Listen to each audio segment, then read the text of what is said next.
When John Kerry picked John Edwards as his running mate, you might have thought he was taking a page right out of this new book by the journalist and historian Thomas Frank.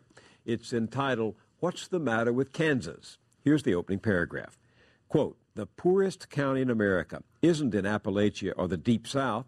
It's on the Great Plains, a region of struggling ranchers and dying farm towns. And in the election of 2000, the Republican candidate for president, George W. Bush, carried it by a majority of greater than 80%.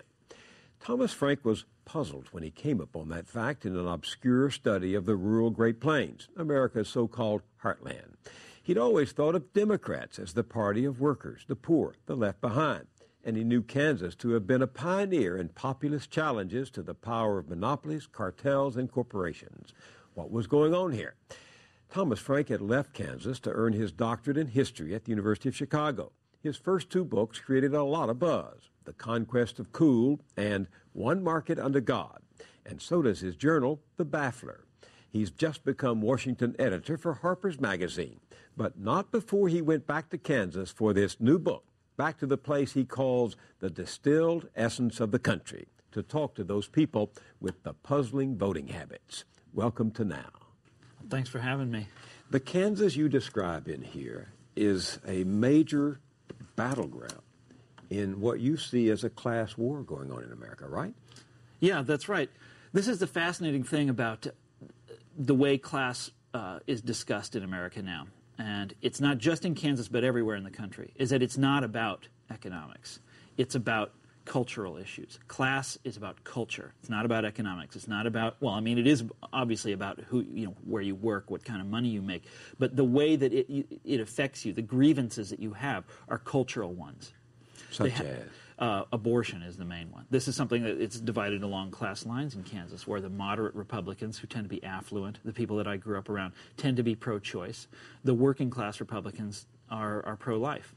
So what other issues? Abortion? A big one that comes up again and again are issues having to do with schools, in particular in Kansas, evolution. In 1999, the conservative faction of the Republican Party decided it was time to revisit the Scopes trial, or revisit the war on evolution, and they approved of new standards for the state, educational standards that left out a lot of the discussion of evolution, and instantly made Kansas the laughingstock of the Western world. And instead of being a laughingstock in this matter, Kansas was sort of first. Now there's many states where this same fight is going on. And what intrigues me about Kansas and also about the conservative movement nationally is that you have a lot of the same language, the war against the liberal elite, the issues about patriotism, about gun control, flag burning, whatever it is, the same issues that polarized people back in the 1960s. And they're going on in the national election now, too. We're arguing about Vietnam again, for Pete's sake, in this election here in the year 2004. And I call this phenomenon, looking at it from a historical perspective, the Great Backlash, going back to 1968 when it really got its start. This is something that has gone on for years and years and years. That's the drama of American politics in the last 30 years. Right. It's working class people voting for Republicans. That's on issues of culture, you say? On cultural issues. But doesn't that mean that the Republicans, the conservatives, have done a better job than the other side of engaging the imagination of the voter? Oh, in that sense, absolutely. I am forever astonished at I'm amazed at the kind of the work that the Republican Party has done to court these voters. And when I met certain leaders of the grassroots movement in Wichita, these people didn't have any funding. They cared. They cared. They went door to door. Why did they care so much? What was it? Well, a lot of them are deeply religious people, and the abortion issue mobilizes them in a very profound way. I remember, what was it, 1991, when the anti-abortion movement had a summer of discontent in Mercy. Summer of Mercy in Kansas. That's right, and that's when it started. But they organized at the grassroots level, and hundreds, if not thousands, of Kansas turned out to protest. Oh, tens of thousands. And that was a turning point, wasn't it? It was. This is really where the people that I've been describing started, they would go to the Operation Rescue rallies, where you'd have people throwing themselves under the wheels of a doctor's car or chaining themselves to to a fence of an abortion clinic, and they would sign people up to be precinct committee men and committee women, and which is the very lowest level in the American political hierarchy. This is the foot soldiers, you know, and they took over the Republican Party in the state of Kansas from the ground up. And it's an inspiring story, however you look at it. You can disagree with these people, and I do disagree with them. But it's an inspiring story, going door to door. One of the guys that I interviewed used to carry around the blanks for party registration in his briefcase all day, every day. And when he'd be talking to somebody on the street and, you know, he'd find out that they were a Democrat, you know, he would talk them into switching their party membership, have them fill out the form, and then he'd take the form over to to City Hall or wherever it is that you take them. And this is an inspiring story. This is amazing dedication.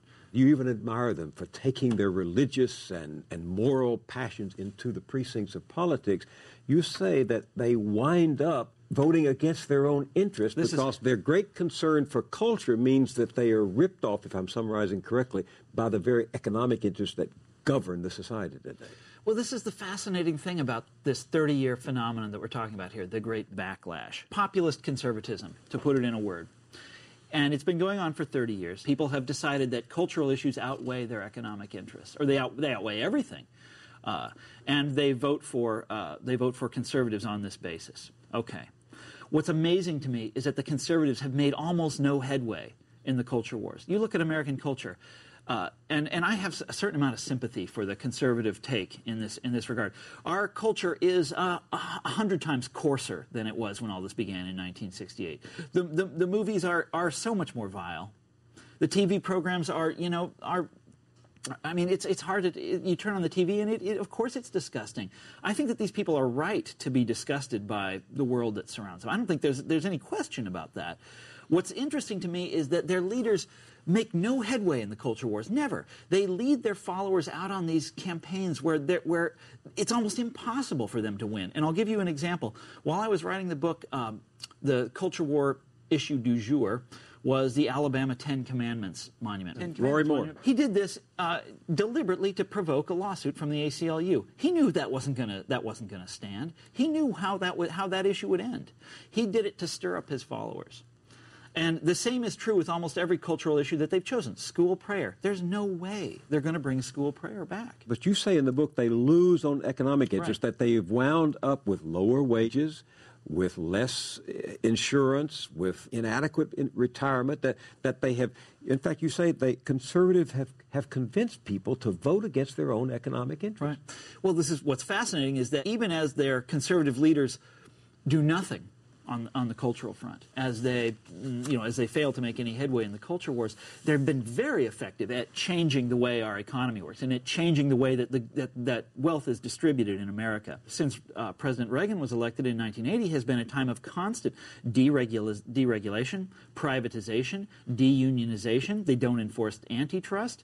And these things have had a very predictable effect. You look at the way that the diverging fortunes of the white-collar class and the blue-collar class, and it was perfectly ordinary for a blue-collar worker to live in a middle-class suburb, live next door to a white-collar worker who didn't make all that much more money than the blue-collar guy. He just had a different kind of work. But they didn't. The difference between the two economically wasn't that vast. Well, it is today. Are the conservative rank and file who vote their conscience on issues of culture being betrayed by the upper class of their party? Oh, there's no question about that. Yeah, of course. By the economic, of course they are.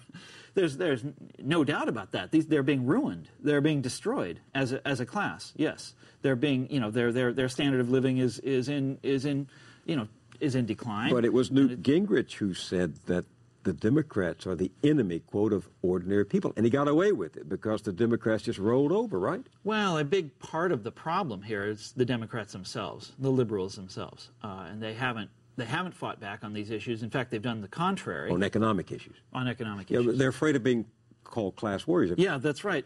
When people say, well, class should have no place in our politics, this is usually Republicans who are saying this, and they usually say it when Democrats bring things up like the CEO, the gap between CEO pay and working class pay, then they'll say, well, we shouldn't be, that's class war. There's no place for that in American politics.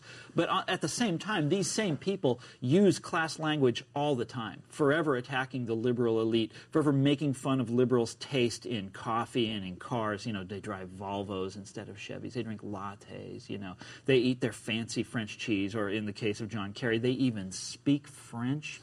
You know, these kind of they class bait liberals all the time. This is their stock in trade. This is what makes the whole thing go, is that they found a way to appeal to class anger and to express the class grievance without mentioning economics. Every time a Democrat talks about wages or inequality, the Wall Street Journal and other organs of the right ready to call them class warriors. Yeah. That's right. But it's worse than that. The Democrats